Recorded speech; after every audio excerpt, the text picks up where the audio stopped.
Драматичный триумф Щербаковой на Гран-при. Даже Тутберидзе дала волю эмоциям. На утренних тренировках Щербакова не сильно впечатляла. Хотя для Анны это скорее привычное состояние.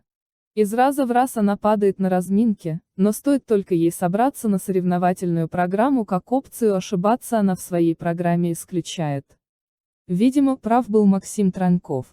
В короткой мы видели не ошибку, а конфуз. И зря скептики говорили о проблемах с четверными у девушки. Действительно, за исключением спорной попытки на командном чемпионате мира хороший квад, в последний раз она показывала почти что год назад на чемпионате страны. А судя по рассказам очевидцев, с катка хрустальной не очень-то шли дела и во время занятий в Москве.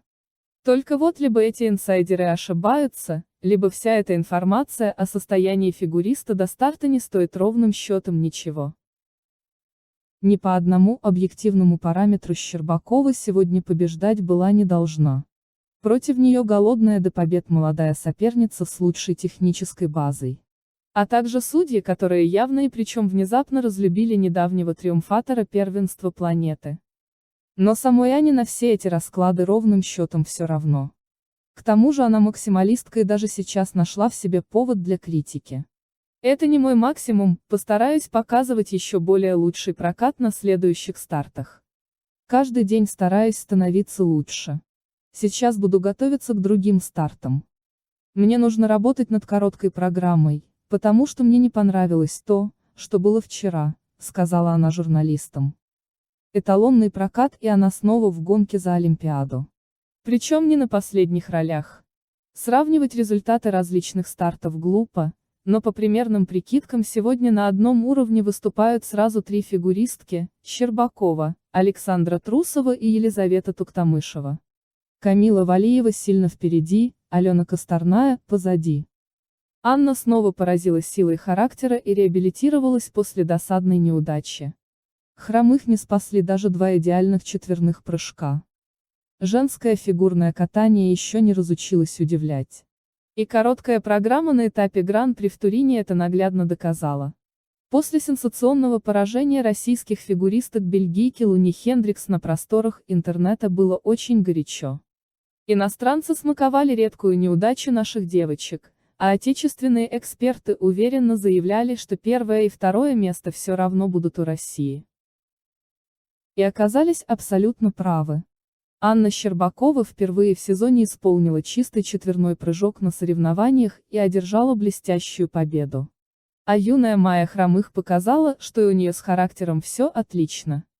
Очередной двойной успех российских фигуристок. Щербакова возвращается в большую игру. К моменту выступления Анны Щербаковой волнение уже захлестывало.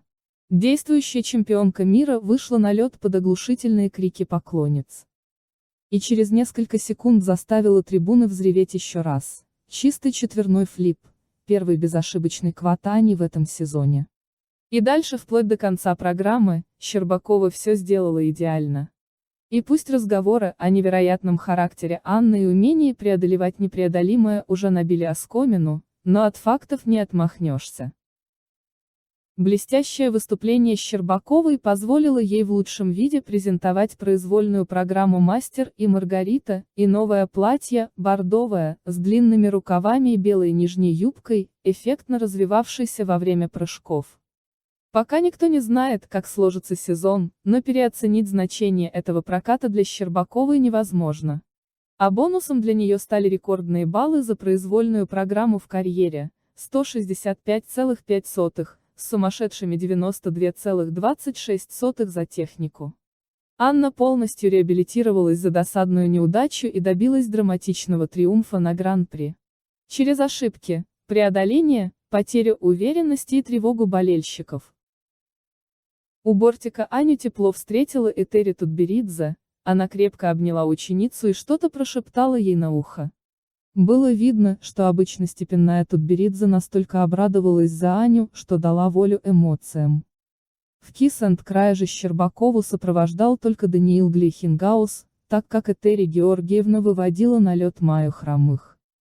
Анна Щербакова, пусть и последняя среди конкуренток, четко обозначила притязание на участие в Олимпиаде. А значит, гонка за Пекин станет еще интереснее. Тарасова. Щербакова – настоящий боец. Я в восторге от прокатов. Пьедестал обрел абсолютно заслуженный вид. Заслуженный тренер СССР по фигурному катанию Татьяна Тарасова прокомментировала победу россиянки Анны Щербаковой на этапе Гран-при Италии в Турине. «Ну сделали же! Взрослое уверенное катание от наших девчонок. Щербакова – настоящий боец. Любит она, когда трудно, когда надо бороться с собой. Я в восторге от прокатов. Пьедестал обрел абсолютно заслуженный вид. Майя могла сделать лучше. Она и сделает, уверяю вас. У нас изумительные девочки, таких больше нет нигде. Спасибо им большое за такие эмоции», — сказала Тарасова. Российский тренер Александр Жулин прокомментировал итоги произвольной программы девушек на Гран-при Италии. Щербакова показала свой высочайший уровень, неспроста она действующая чемпионка мира. Рано она не выкладывается, а планомерно идет к своей цели. Она очень умная девочка.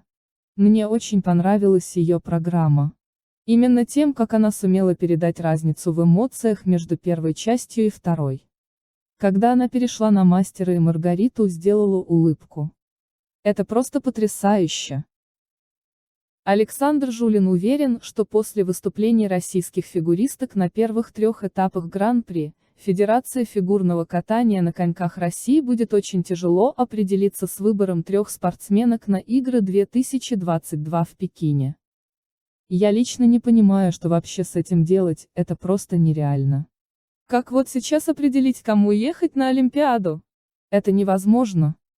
Не хочу быть оракулом и что-то прогнозировать, тем более, что никому не известно, как они все будут готовы к концу декабря. Явных фаворитов сейчас нет, потому что они все одинаково хороши, в этом и сложность. Но безусловно, это вызывает огромную гордость, сказал Жулин. Инна Гончаренко. Щербакова продемонстрировала не просто чистый, а сильный прокат. Чемпионское выступление. Совершенно не удивлена тем фактом, что наши девушки заняли 1 и 2 место. Все решает и расставляет на свои места произвольная, а не короткая программа. Наша чемпионка мира, будучи опытным спортсменом, все это знает, и у нее есть такое качество, как вовремя собраться и сделать то, что от нее требуется. Она продемонстрировала не просто чистый, а сильный прокат. Просто чемпионское выступление. Майя тоже умничка, сделала свои 2 четверных. Да, у нее был небольшой казус с Ридбергером, но я думаю, что все придет с опытом. Это ее дебютное выступление на взрослом уровне. Со временем она будет выступать все стабильнее и лучше. Бельгийка выполнила чистый прокат, но он был более скромным, чем у наших девушек. Но выступление было чистым, что дало ей возможность занять 3 место.